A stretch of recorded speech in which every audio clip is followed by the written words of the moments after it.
हरे कृष्ण। ओम नमो भगवते वासुदेवाय।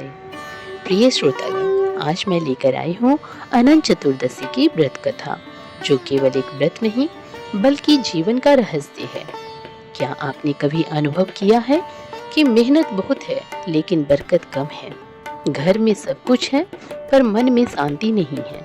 कभी कभी ऐसा लगता है कि कोई अदृश्य शक्ति हमें बांध रही है और उसी शक्ति को मुक्त करने की चाबी है अनंत सूत्र। जी हाँ, यह साधारण सा धागा नहीं बल्कि भगवान विष्णु की अनंत कृपा और अनंत शक्ति का प्रतीक है। इसलिए भाद्रपद मास की शुक्ल चतुर्दशी को मनाया जाता है।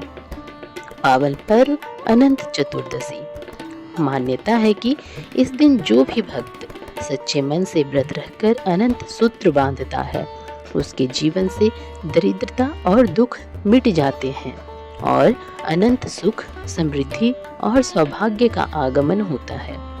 तो आइए आज हम सुनते हैं इस पावन पर्व की महिमा, उसकी पूजा विधि और दिव्य कथा, जो हमें अनंत भगवान से जोड़ देती है।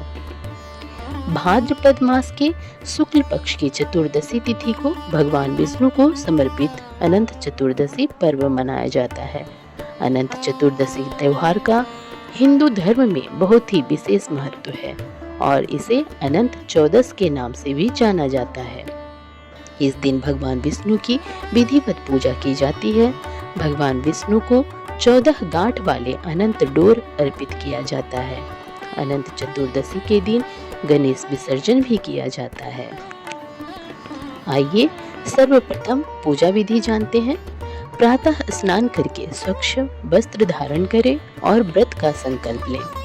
पूजा स्थान पर भगवान विष्णु की प्रतिमा स्थापित करें, कलश स्थापना करें, दीपक जलाएं और धूप दीप से पूजन आरंभ करें। भगवान विष्णु का पंचामृत से अभिषेक करें और पीले पुष्प, तुलसी दल, फल और नैवेद्य अर्पित करें। अब अनंत सूत्र 14 गांठ वाला केसर से रंगा धागा भगवान विष्णु को अर्पित करें। पुरुष दाहिने हाथ की कलाई में और महिलाएं बाएं हाथ की कलाई में बांधें। बांधते समय मंत्रों का उच्चारण करें। ओम अनंताय नमः, ओम अनंताय नमः। इसके बाद अनंत चतुर्दशी व्रत कथा का श्रवण करें। कथा समाप्ति के बाद विष्णु जी की आरती करें और सबों के बीच प्रसाद बांटें। भक्तों, आइए अब अनंत चतुर्दशी की पौराणिक कथा को सुनते हैं। एक बार महाराज युधिष्ठिर ने राजसूय यज्ञ किया। उस समय यज्ञ मंडप का निर्माण सुंदर तो था ही, अद्भुत भी था। वह यज्ञ मंडप इतना मनोरम था कि जल व थल की भिन्नता प्रतीत ही नहीं होती थी। जल में स्थल तथा स्थल में जल की भांति प्रतीत होती थी। बहुत सावधानी करने पर भी बहुत से व्यक्ति उस अद्भुत मंडप में धोखा खा चुके थे। एक बार कहीं से टहलते टहलते दुर्योधन भी उस यज्ञ मंडप में आ गया और एक तालाब को स्थल समझ उसमें गिर गया। तब वहां लोगों ने उसका काफी उपहास किया। इससे दुर्योधन चिढ़ गया। यह बात उसके हृदय में बाण समान लगी। उसके मन में द्वेष उत्पन्न हो गया और उसने पांडवों से बदला लेने की ठान ली।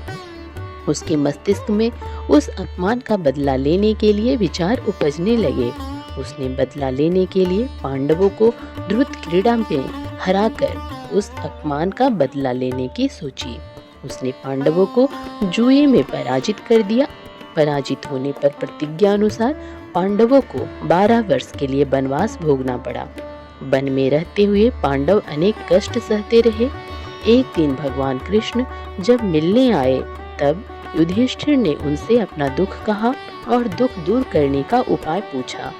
तब श्री कृष्ण ने कहा, हे युधिष्ठिर, तुम विधि पूर्वक अनंत भगवान का व्रत करो। इससे तुम्हारा सारा संकट दूर हो जाएगा और तुम्हारा खोया राज्य पुनः प्राप्त हो जाएगा। श्री कृष्ण ने उन्हें एक अनंत चतुर्दशी की कथा सुनाई। प्राचीन काल में सुमंत नाम का एक नेक तपस्वी ब्राह्मण था। उसकी पत्नी का नाम दीक्षा था। उसकी एक परम सुंदरी, धर्मपरायण तथा ज्योतिर्मयी कन्या थी जिसका नाम सुशीला था। सुशीला जब बड़ी हुई तो उसकी माता दीक्षा की मृत्यु हो गई। पत्नी के मरने के बाद सुमंत ने करकसा नामक स्त्री से दूसरा विवाह कर लिया। सुशीला का विवाह ब्राह्मण सुमंत ने कौंडिन्य ऋषि के साथ कर दिया। विदाई में कुछ देने की बात पर करकसा ने दामाद को कुछ ईंटें और पत्थरों के टुकड़े बांधकर दे दिए। कौंडिन्य ऋषि दुखी हो अपनी पत्नी को लेकर अपने आश्रम की ओर चल दिए, परंतु रास्ते में ही रात हो गई। वे नदी तट पर संध्या करने लगे। सुशीला ने देखा वहां पर बहुत सी स्त्रियां सुंदर वस्त्र धारण कर किसी देवता की पूजा कर रही थी। सुशीला के पूछने पर उन्होंने विधि पूर्वक अनंत व्रत की महत्ता बताई।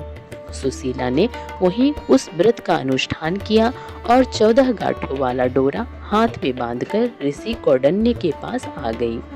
कौंडिन्य ने सुशीला से डोरे के बारे में पूछा तो उसने सारी बात बता दी। उन्होंने डोरे को तोड़कर अग्नि में डाल दिया। इससे भगवान अनंत जी का अपमान हुआ।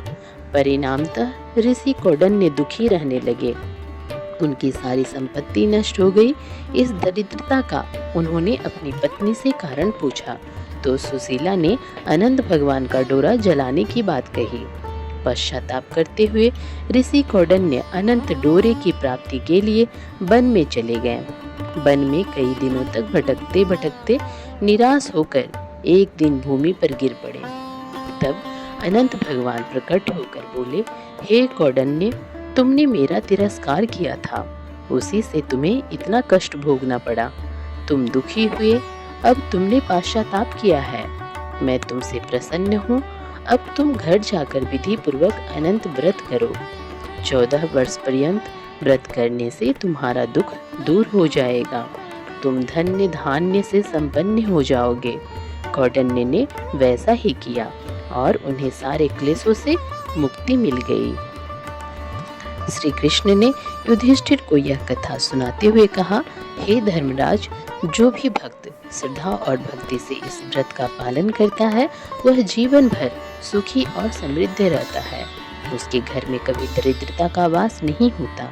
यह व्रत पुत्र पौत्र की वृद्धि, वैवाहिक सुख और परिवार की रक्षा करता है। श्री कृष्ण की आज्ञा से युधिष्ठिर ने भी अनंत भगवान का व्रत किया, जिसके प्रभाव से पांडव महाभारत के युद्ध में विजयी हुए और चिरकाल तक राज्य करते रहे। हे अनंत भगवान विष्णु, हमें संसार रूपी महासमुद्र से पार लगाइए। हमारे जीवन को अनंत सुख, अनंत शांति और अनंत समृद्धि से भर दीजिए। इस प्रकार अनंत चतुर्दशी व्रत का पालन करने से जीवन में सुख, शांति और वैभव का अनंत आशीर्वाद प्राप्त होता है। प्रिय श्रोतागण, आज हमने जाना पावन पर्व अनंत चतुर्दशी की महिमा, उसकी पूजा विधि और उसकी दिव्य कथा। हमारे जीवन में चाहे कितनी भी परेशानियां क्यों ना हो, यदि हम सच्चे मन से अनंत भगवान विष्णु का स्मरण करें और श्रद्धा पूर्वक यह व्रत करें तो निश्चित ही हमारे दुख दूर होकर सुख समृद्धि का आगमन होता है। इस दिन बांधा गया अनंत सूत्र सिर्फ एक धागा नहीं है, यह भगवान विष्णु का अनंत आशीर्वाद है जो हमें जीवन भर रक्षा और सौभाग्य प्रदान करता है। तो आइए हम सब मिलकर प्रार्थना करें, हे अनंत भगवान विष्णु, हमारे परिवार की रक्षा करें, हमारे जीवन को अनंत सुख और शांति से भर दें और हमें सदैव धर्म के मार्ग पर चलने की शक्ति प्रदान करें। अनंत भगवान विष्णु की जय। अनंत चतुर्दशी व्रत महिमा की जय। तो श्रोतागण, यदि आपको यह कथा अच्छी लगी हो तो चैनल को सब्सक्राइब करना ना भूलें, वीडियो को शेयर करें ताकि अधिक से अधिक लोग अनंत भगवान की कृपा का लाभ उठा सकें। जय श्री विष्णु, जय अनंत भगवान।